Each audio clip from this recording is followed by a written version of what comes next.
Buen día, buena tarde, buena noche. Qué gusto tenerte nuevamente en nuestro canal. Espero que te esté gustando este fascinante libro escrito por Dale Carnegie, Cómo ganar amigos e influir sobre las personas. Hoy presentamos la segunda parte, 6 maneras de agradar a los demás. No te lo pierdas. Comenzamos.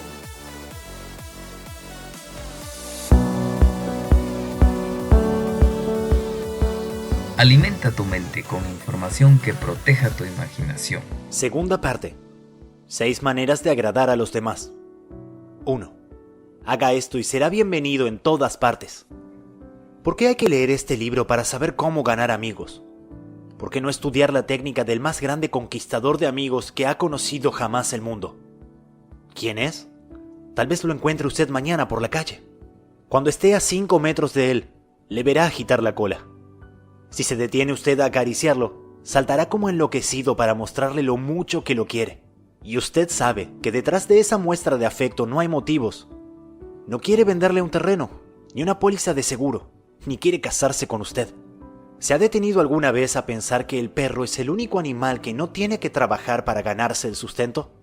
La gallina tiene que poner huevos, la vaca dar leche y el canario cantar. Pero el perro se gana la vida solo con demostrar su cariño por el dueño. Cuando yo tenía 5 años, mi padre compró un cachorro de pelo amarillo por 50 centavos.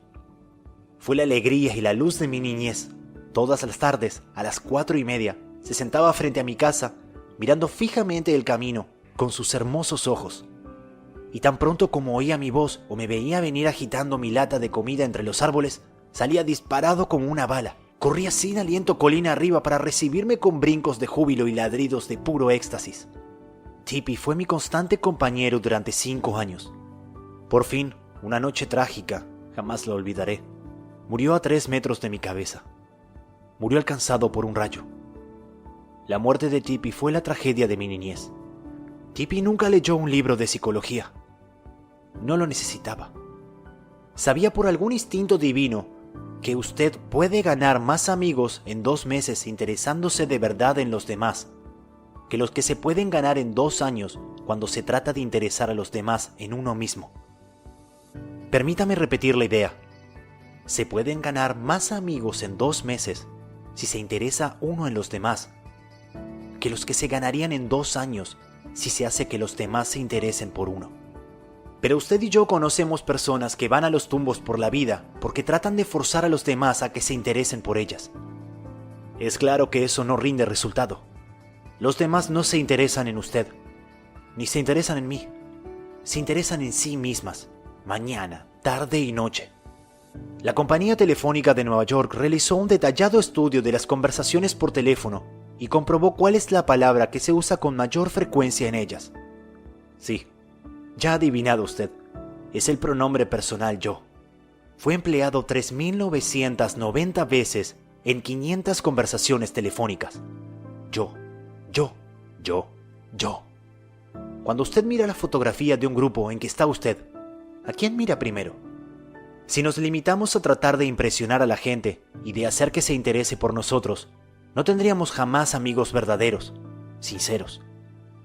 Los amigos leales, no se logran de esa manera.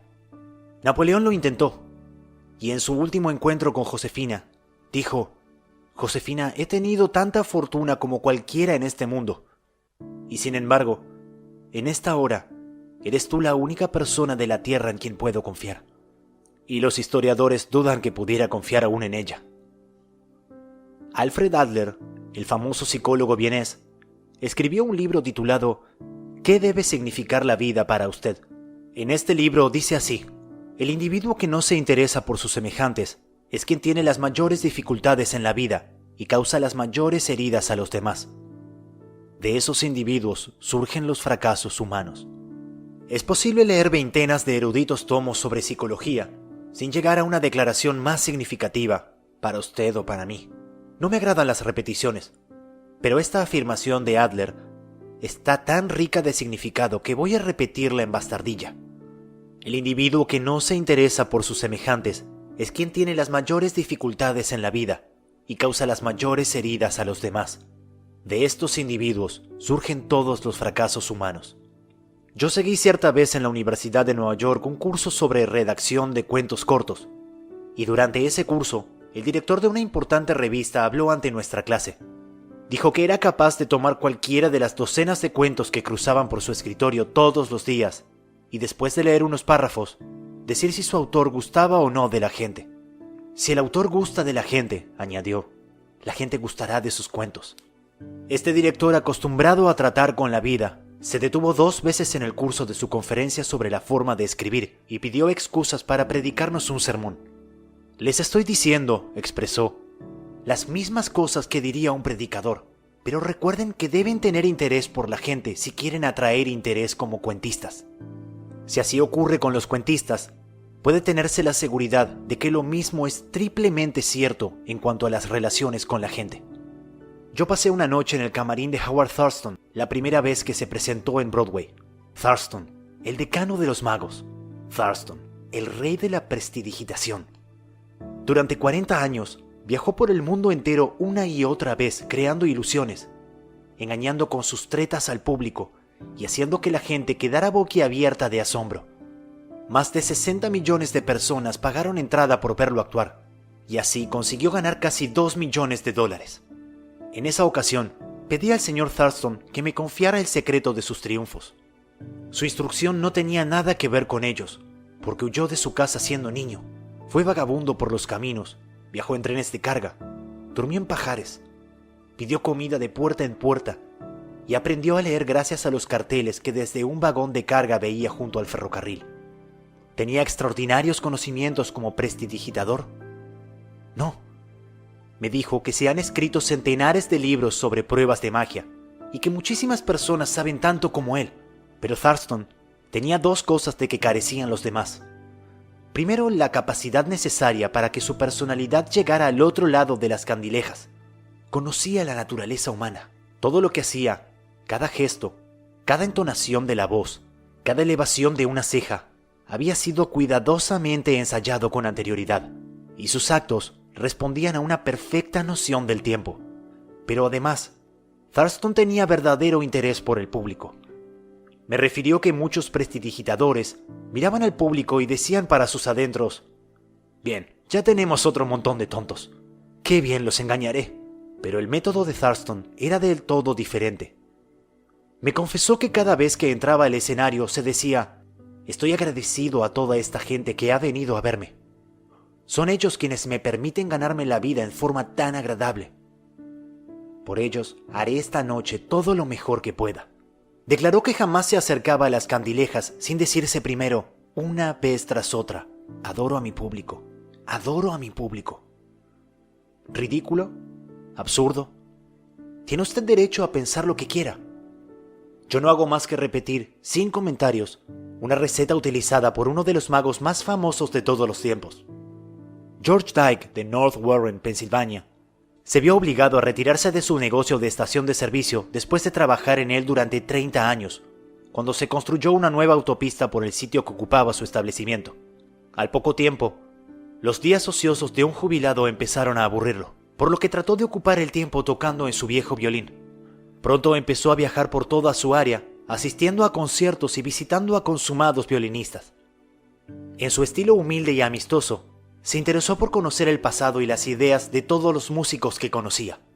Aunque él mismo no era un gran violinista, hizo muchos amigos en el mundo de la música. Asistió a toda clase de eventos musicales, y los aficionados de la música country de todo el este de los Estados Unidos llegaron a conocerlo como el tío George, el rascador de violín del condado Kinsaw. Cuando conocimos al tío George, tenía 72 años y disfrutaba de cada minuto de su vida. Gracias a su interés en otras personas, logró crearse una nueva vida en un momento en el que la mayoría de la gente considera terminados sus años productivos. Ese mismo era uno de los secretos de la asombrosa popularidad de Theodore Roosevelt. Hasta sus sirvientes lo adoraban. Su valet, James E. Amos, escribió acerca de él un libro titulado Theodore Roosevelt, héroe de su valet.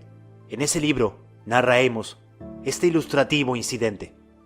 Mi mujer preguntó una vez al presidente qué era una codorniz. Jamás había visto una, y el presidente se la describió detalladamente. Algún tiempo después sonó el teléfono de nuestra casita. Amos y su esposa vivían en una casita alejada del edificio principal, en la finca que Roosevelt tenía en Oyster Bay. Mi mujer respondió al llamado. Era el señor Roosevelt. Dijo que había llamado para decirle que frente a la ventana había una codorniz y que si mi mujer se asomaba podría verla. Estas cositas eran características de él. Cada vez que pasaba frente a nuestra casita, aunque no nos vieran, le oíamos llamar: "Yuhu, Annie. Yuhu, James". ¿Cómo es posible que los empleados no gustaran de un hombre así? ¿Cómo podría dejar de gustar a nadie? Roosevelt fue a la Casa Blanca un día en que su sucesor, el presidente Taft, y su esposa no estaban. Su auténtica simpatía por la gente humilde quedó demostrada por el hecho de que saludó uno por uno a todos los sirvientes de la Casa Blanca, hasta los peones de la cocina. Cuando vio a Alice, ayudante de cocina, escribe Archie Budd, le preguntó si todavía hacían pan de maíz. Alice le respondió que a veces lo hacían para el personal de servicio, pero que nadie lo comía entre los amos. «Muestran muy mal gusto», repuso Roosevelt, «y ya se lo diré al presidente cuando lo vea». Alice le llevó un trozo de pan de maíz, y Roosevelt fue hacia el despacho principal, comiendo y saludando a jardineros y criados al pasar. Hablaba con cada uno como lo había hecho en el pasado. Ike Hoover, que había sido ujier en la Casa Blanca durante 40 años, me dijo con los ojos llenos de lágrimas: «Es el único día feliz que hemos tenido en casi 2 años, y ninguno de nosotros lo cambiaría por un billete de $100. El mismo interés por la gente, al parecer sin importancia, ayudó al representante de ventas Edward M. Sykes, hijo, de Chatham, Nueva Jersey, a conservar una cuenta. Hace muchos años, nos dijo, visité a clientes de la empresa Johnson & Johnson en el área de Massachusetts. Una cuenta era la de la farmacia en Hingham. Cada vez que iba a este negocio, siempre hablaba con el empleado de refrescos y el del mostrador unos minutos, antes de hablar con el dueño para recibir la orden. Un día el dueño me dijo que no tenía interés en comprar productos de Johnson & Johnson, porque consideraba que esta firma estaba concentrando sus actividades en los supermercados, en detrimento de las farmacias chicas como la suya. Salí muy decaído y di vueltas por el pueblo varias horas. Al fin decidí volver a la farmacia y tratar de explicarle nuestra posición al dueño. Cuando volví a entrar, como siempre, saludé a los empleados. Al verme el dueño, me sonrió y me dio la bienvenida. Me dio una orden de compras que superaba las suyas habituales. Lo miré sorprendido y le pregunté qué había sucedido para hacerle cambiar de opinión desde mi visita anterior apenas unas horas antes. Me señaló al muchacho que atendía al mostrador de refrescos y dijo que cuando yo había salido antes, este joven había venido a decirle que yo era uno de los pocos vendedores que venían a la farmacia que se molestaba en saludarlo, a él y a los otros empleados. Le dijo al dueño que si había un vendedor que se merecía hacer buenos negocios, era yo. El dueño estuvo de acuerdo y siguió siendo un buen cliente. Nunca olvidé que un genuino interés en la otra persona es la cualidad más importante que pueda tener un vendedor, o en realidad cualquier persona. Por experiencia personal, he descubierto que se puede lograr la atención y la cooperación hasta de las personas más ocupadas de los Estados Unidos, si uno se interesa debidamente en ellas. Un ejemplo. Hace años, yo dirigía un curso de literatura en el Instituto de Artes y Ciencias de Brooklyn, y quisimos que escritores tan importantes y ocupados como Kathleen Norris, Fannie Hurst, Ida Tarbell, Albert Payson Terhune y Rupert Hughes fueran al instituto y nos hicieran conocer sus experiencias. Les escribimos, pues, diciendo que admirábamos sus obras y que nos interesaba profundamente obtener sus consejos y conocer los secretos de sus triunfos. Cada una de estas cartas estaba firmada por unos 150 estudiantes. Decíamos comprender que los destinatarios estaban ocupados, demasiado ocupados para preparar una conferencia. Por ese motivo, acompañábamos una lista de preguntas para que las respondieran con referencia acerca de ellos y de sus métodos de trabajo. A todos les gustó la carta. Aquellos escritores famosos dejaron sus tareas y fueron hasta Brooklyn a ayudarnos. Con el mismo método persuadí a Leslie M. Joe, secretario del Tesoro en el gabinete de Theodore Roosevelt, a George W. Wickersham, procurador general en el gabinete de Taft, a William Jennings Bryan, a Franklin D. Roosevelt y a muchos otros hombres prominentes de que acudieran a hablar ante los estudiantes de uno de mis cursos de oratoria. Todos nosotros, seamos obreros en una fábrica, empleados en una oficina o incluso reyes, gustamos de la gente que nos admira. Recordemos al Kaiser Guillermo II, por ejemplo. Al terminar la Guerra Mundial, era quizás el hombre más universal y brutalmente despreciado de la Tierra. Hasta su misma nación se volvió contra él cuando huyó a Holanda para salvar la cabeza. Era tan intenso el odio contra él, que millones de personas habrían querido despedazarlo o quemarlo en la hoguera. En medio de esta furia general, un niño escribió al Kaiser una carta sencilla y sincera que mostraba gran bondad y admiración. Este niño decía que cualquiera fuese la idea de los demás, él siempre amaría a su emperador Guillermo. El Kaiser se sintió conmovido e invitó al niño a que fuera a visitarlo. Así lo hizo el pequeño, acompañado de su madre, y con ella contrajo el lazo el Kaiser. Aquel niño no necesitaba leer un libro como este, ya sabía instintivamente cómo hacerlo. Si queremos hacer amigos, dediquémonos a hacer cosas por los demás. Cosas que requieran tiempo, energía, altruismo. Cuando el duque de Windsor, el príncipe de Gales, tuvo que hacer una gira por América del Sur, antes de emprenderla pasó varios meses estudiando español para poder hablar el idioma de los países que visitaba, y los habitantes de América del Sur lo tuvieron en gran estima por eso. Durante años me he preocupado por conocer los cumpleaños de mis amigos. ¿Cómo? Aunque no tengo el menor asomo de fe en la astrología, empiezo por preguntar a un amigo si cree que la fecha de cumpleaños tiene algo que ver con el carácter y la disposición de cada uno. Luego le pido que me diga el día y el mes de su nacimiento. Si me dice 24 de noviembre, por ejemplo, no hago más que repetir para mis adentros 24 de noviembre, 24 de noviembre. En cuanto mi amigo vuelve la espalda, escribo su nombre y su cumpleaños, y después en casa paso el dato a un libro especial. Al comienzo de cada año, escribo estas fechas y nombres en las hojas de mi calendario, de modo que les presto atención automáticamente. Cuando llega el día, envío una carta o telegrama. ¡Qué buena impresión causa! A veces soy la única persona que ha recordado un cumpleaños de esos. Si queremos hacer amigos, saludemos a los demás con animación y entusiasmo. Cuando llama a alguien por teléfono, empleemos la misma psicología. Digamos, hola, con un tono que revele cuán complacidos estamos por escuchar a quien llama. Muchas compañías dan instrucciones a sus operadores telefónicos de saludar a todos los llamados en un tono de voz que irradie interés y entusiasmo. El que llama siente así que la compañía se interesa en él. Recordémoslo cuando respondamos mañana el teléfono. Mostrar un interés genuino en los demás no solo le reportará amigos, sino que también puede crear lealtad a la compañía por parte de los clientes. En un número de la publicación del National Bank of North America de Nueva York, se publicó la siguiente carta de Madeleine Rosedale, una depositante. Quiero que sepan cuánto aprecio a su personal. Todos son tan corteses, tan amables y serviciales. Es un placer que, después de hacer una larga cola, el cajero le salude a una con una sonrisa.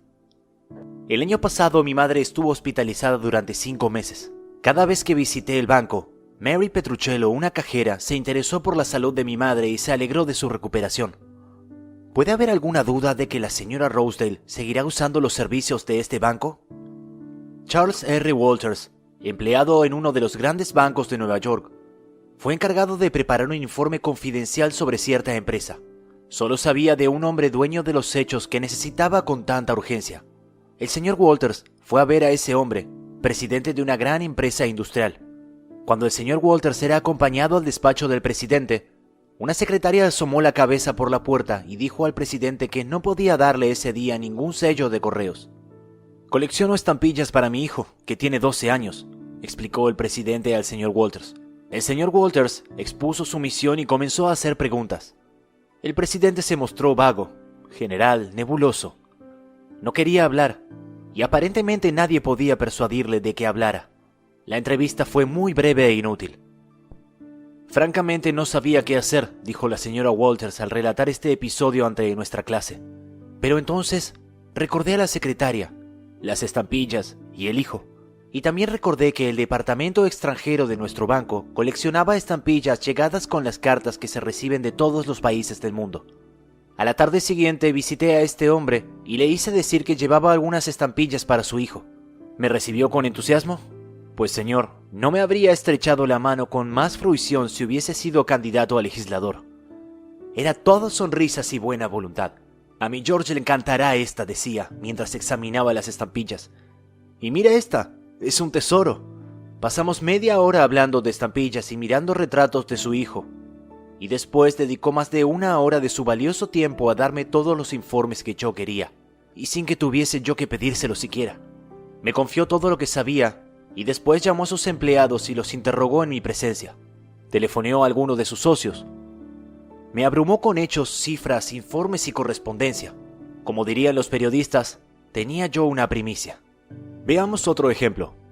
C.M. Knafel Jr. de Filadelfia había tratado durante años de vender combustible a una gran cadena de tiendas, pero la compañía seguía comprando el combustible a un comerciante lejano y lo hacía pasar en tránsito frente a la oficina del Dr. Knafel. Este pronunció una noche ante una de mis clases un discurso en el que volcó toda su ira contra las cadenas de tiendas, a las que calificó de maldición del país, y todavía se preguntaba por qué no podía vender su carbón. Le sugerí que intentara otra táctica. En resumen, lo que sucedió fue esto. Organizamos entre los miembros del curso un debate sobre «Está decidido que la propagación de las cadenas de tiendas hace al país más mal que bien». Por indicación mía, Knafel asumió el bando negativo, convino en defender a las cadenas de tiendas y fue a ver derechamente a un director de la misma organización que él despreciara. «No he venido», le dijo, «a tratar de venderle combustible. He venido a pedirle un favor». Le informó luego sobre el debate y agregó: «He venido a pedirle ayuda porque no conozco otra persona que sea tan capaz de hacerme conocer los hechos que quiero. Deseo ganar este debate y le agradeceré sobremanera que me ayude». Oigamos el resto del episodio en las propias palabras del señor Knafel. Había pedido a este hombre exactamente 1 minuto de tiempo. Con esa condición consintió en verme. Después de exponer yo mi situación, me invitó a sentarme y me habló durante 1 hora y 47 minutos. Llamó a otro director que había escrito un libro sobre el tema. Escribió a la Asociación Nacional de Cadenas de Tiendas y me consiguió un ejemplar de un folleto. Este hombre entiende que las cadenas de tiendas prestan un verdadero servicio a la comunidad. Está orgulloso de lo que hace en centenares de comunidades. Le brillan los ojos al hablar, y he de confesar que me abrió los ojos sobre cosas que yo jamás había soñado. Cambió toda mi actitud mental. Cuando me marchaba, fue conmigo hasta la puerta. Me puso un brazo alrededor de los hombros, me deseó felicidad en el debate y me pidió que fuera a verlo otra vez para hacerle saber cómo me había ido. Las últimas palabras que me dirigió fueron: «Haga el favor de verme dentro de unos días. Me gustaría hacerle un pedido de combustible». Para mí aquello era casi un milagro. Ofrecía comprarme el combustible sin haberlo mencionado yo siquiera. Conseguí más en 2 horas, interesándome honradamente en él y en sus problemas, que en muchos años de bregar porque se interesara en mí y en mi producto. No ha descubierto usted, señor Knafel, una verdad nueva, porque hace mucho tiempo, 100 años antes de que naciera Jesucristo, un famoso poeta romano, Publio Ciro, señaló: «Nos interesan los demás cuando se interesan por nosotros». El interés, lo mismo que en todo lo demás en las relaciones humanas, debe ser sincero. Debe dar dividendos no solo a la persona que muestra el interés, sino también a la que recibe la atención. Es una vía de 2 manos, las 2 partes se benefician.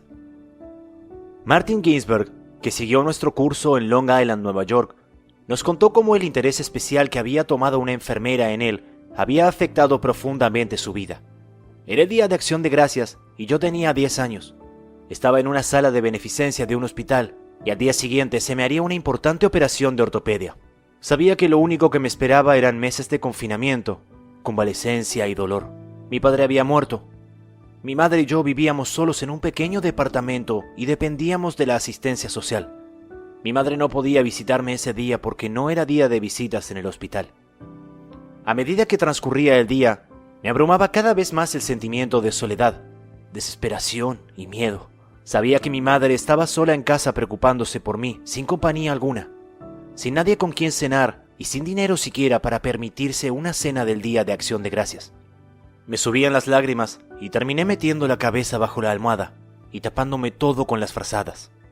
Lloré en silencio, pero con tanta amargura que me dolía el cuerpo entero. Una joven estudiante de enfermería oyó mis sollozos y vino hacia mi cama. Me hizo asomar la cabeza y comenzó a secarme las lágrimas. Me contó lo sola que estaba, pues debía trabajar todo el día y no podía pasarlo con su familia. Me preguntó si quería cenar con ella. Trajo 2 bandejas de comida: pavo, puré de papas, salsa de fresas y helado de crema de postre. Me habló y trató de calmar mis temores. Aun cuando su hora de salida eran las 4 de la tarde, se quedó conmigo hasta casi las 11 de la noche. Jugó a varios juegos conmigo y no se marchó hasta que me quedé dormido. Desde aquel entonces han pasado muchos días de Acción de Gracias, pero nunca pasó uno sin recordar aquel, y mis sentimientos de frustración, miedo, soledad y la calidez y ternura de la desconocida que me lo hizo soportable.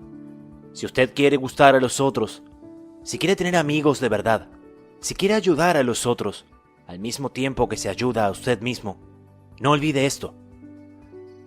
Regla 1. Interésese sinceramente por los demás. Alimenta tu mente con información que proteja tu imaginación. En Proyecto Vida, educamos la imaginación. Somos un gran equipo.